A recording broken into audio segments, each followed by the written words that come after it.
একটু আজকে চিন্তা করবেন, আজকে আমাদের প্রাণের নন্দিত, প্রাণের স্পন্দন কোরআনের পাখি আজকে চলে গেছে। আমি ইন্নালিল্লাহ পড়তে পারি না, আমি মনে করেছি যে আল্লাহ তাকে উনায় নেয় নাই। আমার কান্নায় বুক ফাটে যাচ্ছে যে আল্লাহ এটা কি করলো, মনে হয় মারা যায় নাই, কিন্তু পরে যখন 4-5 জন আমাকে ফোন দিল তখন আমার বিশ্বাস হলো যে উনি মারাই গেছে। তখন আমি ইন্নালিল্লাহ পড়ে নিলাম, আল্লাহ হয়তো তার রেজেকের পৃথিবীর থেকে যে কোনো ভাবে উঠিয়ে নিয়েছে।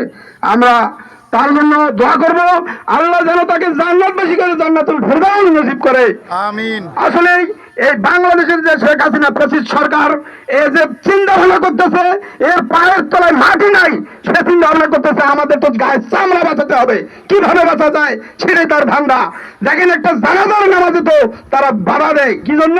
যদি ঢাকা শহর আজকে আন্দোলন করে সারা বাংলাদেশের লোক আসি জামায়াত হয়, তাহলে আমাদের সচিবালয় ঘেরাও করে আমাদের তো চেয়ার থাকবে না, আমাদের পেটের চামড়াও থাকবে না।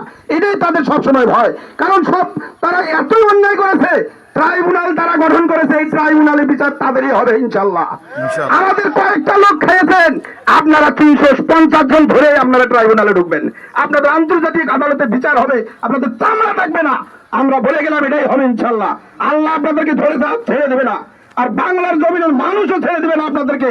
আমাদের যাদের মানুষ শক্তি আছে শরীরের মধ্যে, তারা আমরা সবাই আমাদের সমাজগুলোকে, রাষ্ট্র পরিবার সবগুলোকে আমরা ইসলামের শাসনে গঠন করব। এতে যদি আমাদের প্রাণ চলে যায় আমরা দিয়ে দেবো আল্লাহর নামে, আমরা তাদের কোনো কার্পণ্য করবো না।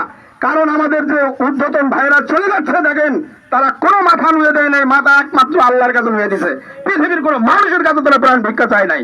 এটার থেকে আমাদের শিক্ষা নিতে হবে যে আসলে ইসলামের শহীদ জনতার কাজ কি, আমাদের সেটাই শিক্ষা নিতে হবে। এইভাবে আমাদের পরিবারগুলো গঠন করতে হবে। আসুন ভাই, আমরা সবাই আমাদের পরিবারগুলোকে ইসলামের সাথে গঠন করি। আর আমরা পুলিশ প্রশাসনকে বলতে চাই, পুলিশ প্রশাসন, আপনি বাংলাদেশের প্রত্যেকটা মানুষের ভ্যাট ট্যাক্স খায় আপনারা চাকরি করেন, আপনারা আওয়ামী লীগের পুলিশ হয়েছেন, আপনাদেরও চামড়া থাকবেন এক সময়। চিন্তা ভাবনা করতেছেন আপনারা কি আমাদের, আপনারা এইভাবে কোণঠাসা করবেন? আমরা একটা জানাজাও করতে পারি না, আমরা কি বাংলাদেশের নাগরিকত্ব, আমরা কি ভোটার তালিকার আমাদের নাম নাই, আমরা কি ভ্যাট ট্যাক্স সেখানে দেই না? আপনারা কি পেয়েছেন আমাদেরকে? আপনারা ভারতের একটা হিন্দুস্তান রাষ্ট্রের কথা শুনে আপনারা উঠা বসা করেন কেন? আপনারা কি পেয়েছেন? আমরা এই ভূখণ্ড আমরা আপনাদের হাতে দিব না।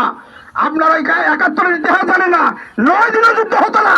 এই ভারত ফ্যাসিস্ট, এই হারামজাদা, এ যদি এই ভূখণ্ডটা দখল করতে না চাইতো, তাহলে আয়ব খান 1